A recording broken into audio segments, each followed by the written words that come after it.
scientists funded by the U.S. government be able to secretly take kickbacks from major corporations behind our backs? That's the question that Rand Paul has been asking. And the American people should listen. It says here, if a government scientist is getting paid by outside companies, you deserve to know. Period. My Royalty Transparency Act would end the secrecy that let Fauci's conflicts go unchecked for years. Rand Paul, not one scientist in government reveals their royalties. Some of them are now getting millions of dollars. Pfizer paid $800 million and Moderna paid $400 million. Wow.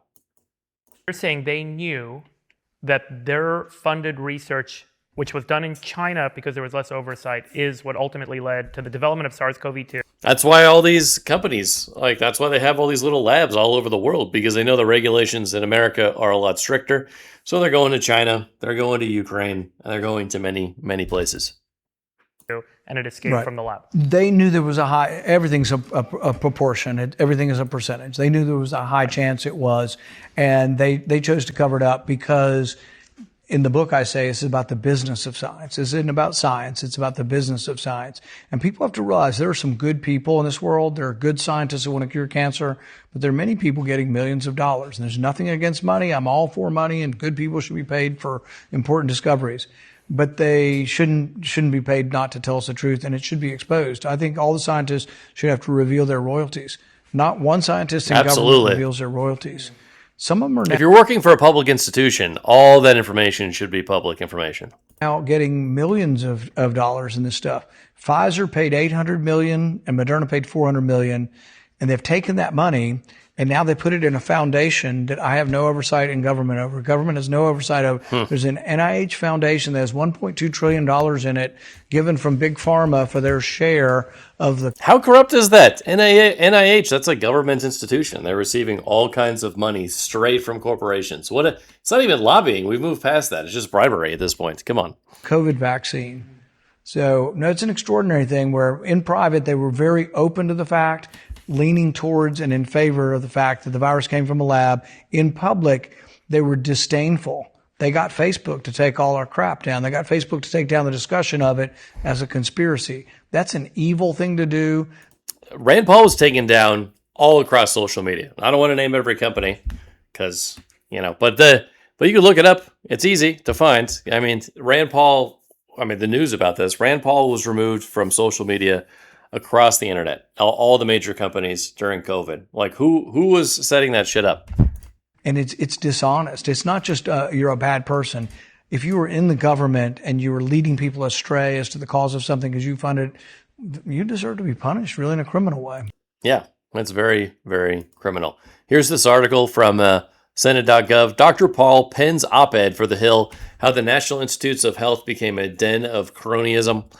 And then down here it says, where is it? In an era where trust in our public institutions is alarmingly low, this isn't just a minor oversight. It's an outright epidemic of corruption. Shockingly, over 55,000 royalty payments have been overlooked in the past decade alone. Each undisclosed royalty payment is a potential conflict of interest, undermining the credibility of our institutions and eroding the trust of the American people. The explosive revelations by Open the Books in 2022 shed light on this den of cronyism. It was uncovered that more than 2,400 NIH scientists pocketed a whopping $325 million in royalty payments in the last decade. And those numbers have only gone up, right? I mean, this is as it says there, 2022. I think it's only gotten worse. Back to the article, with an average of $135,000 per person. I mean, that's a year's salary for a lot of high-end professionals. Yet the details of these sweetheart deals remain hidden in the shadows. Oops, where'd it go? With vital information redacted from public view.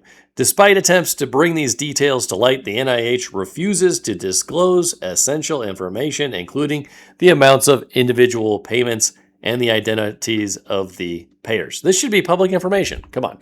If these scientists are working for the state, for the federal government, and they're getting kickbacks, my goodness, that really sounds like corruption. That's why Rand Paul said it's a criminal. He said it first.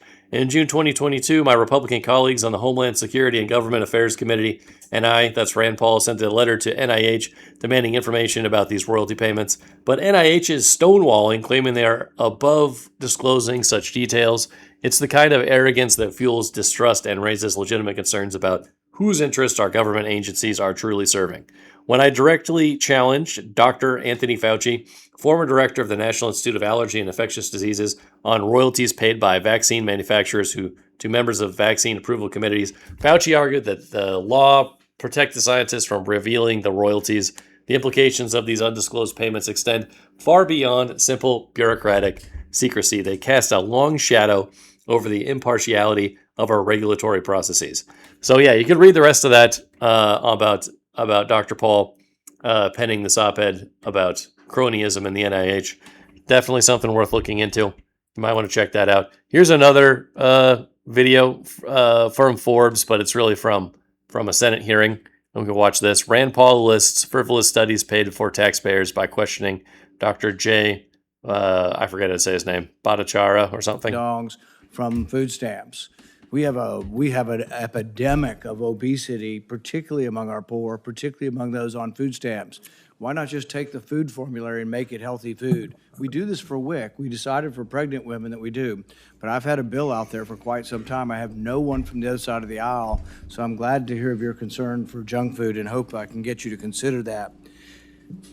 We talked about precious resources, and we say, well, gosh, we can't study autism or any, we're done with vaccines. The problem with that is there is a great deal of vaccine hesitancy, and there does need to be convincing. It doesn't mean we need 99% of the NIH budget on autism and vaccines, but certainly I think we have room to have another study to try to convince those who are hesitant.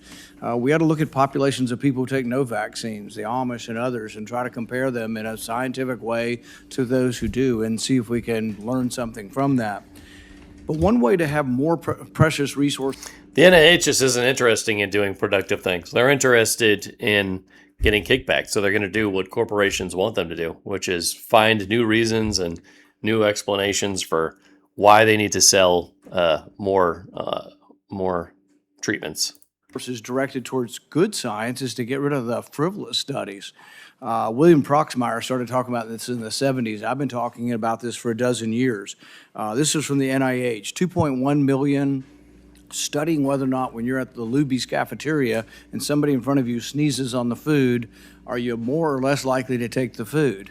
I mean, that kind of stuff's ridiculous. You could have real science if you weren't doing that. But that's been going on for decades. One of the first things that Proxmire mentioned was a study on what makes people happy. That would be great for Cosmopolitan magazine. I really highly suggest it, but it's a stupid idea for taxpayer money for a study. But that was 30 years ago. One of the ones he hated the worst was what makes people more aggressive, gin or tequila? So they fed half the codfish gin and the other half the codfish tequila, and we all know it's got to be tequila, right? I mean, geez, come on, we don't need to study that. But the thing is, there's lots. If you ever read Rand Paul's books, he talks a lot about the frivolous thing that the government spends money on in many different institutions. We've been focused on the NIH for the last few years, but the EPA is also one of those organizations that has a bunch of fraudulent scientific studies and does far too much to control people's farmland and so on and so forth, people's housing and everything that people do. Lots of frivolous stuff out there, and it gives good science a bad name. I vote for almost no spending up here because it's almost all inflated, but I have voted for money for the NIH. But they've got to do a better job, and one of the things I hope is that you will direct it towards diabetes, heart disease, cancer, Alzheimer's, these big diseases. But I don't think it's just good people. We got to change the way the grants are such that somebody on the grant committee maybe should be from the major 5 diseases, should be on every behavioral study to make sure we're not wasting it on, whether lonely rats use more cocaine than, well-liked rats use. I mean, that was from last year. So what do you think about trying to look at the way we do grants to try to, populate the people on the grants? You said you were on a grant committee to try to populate the grant committees where there's attention being paid maybe to the big 5 diseases, and we don't get lost down a rat hole, so to speak. Do you have any thoughts on that? Senator, I think that the resources the NIH the taxpayers give to the NIH are precious. And if confirmed, I absolutely commit to changing the grant committee makeup so that they focus on the most important questions that impact American health. I mean, there needs to be a mix of basic science work, and I'm not a basic scientist myself, but I can understand how some somewhat abstract basic science work can have fun advances. But at the same time, the research should really be focused on making America healthy. That's the mission of the NIH. You mentioned, and you got cut off a little bit on steroids, but this was a pretty amazing thing during COVID. So steroids are virtually pennies. They've been around forever. They found a 36% reduction in COVID deaths from people entering the ICU. They're either going on the ventilator or almost on the ventilator. There was like a huge death rate among these people. And Wow. they found something for pennies that was a cure. And yet, when Dr. Fauci came to this committee in March of 2020, I asked him about using high-dose steroids the way they do for necrotizing fasciitis and other infections, and he said, oh, they don't work, we've tried it. And he was adamant that the steroids didn't work, and it turned out to be the best cure and the cheapest, and yet the knowledge didn't get out there because there was a bias. Do you think that we can change that kind of bias and hear open? There's a bias, but there's the kickbacks we talked about earlier. That's a big part of the problem. Debate, and that it'll make a difference with disease? Absolutely, Senator Paul.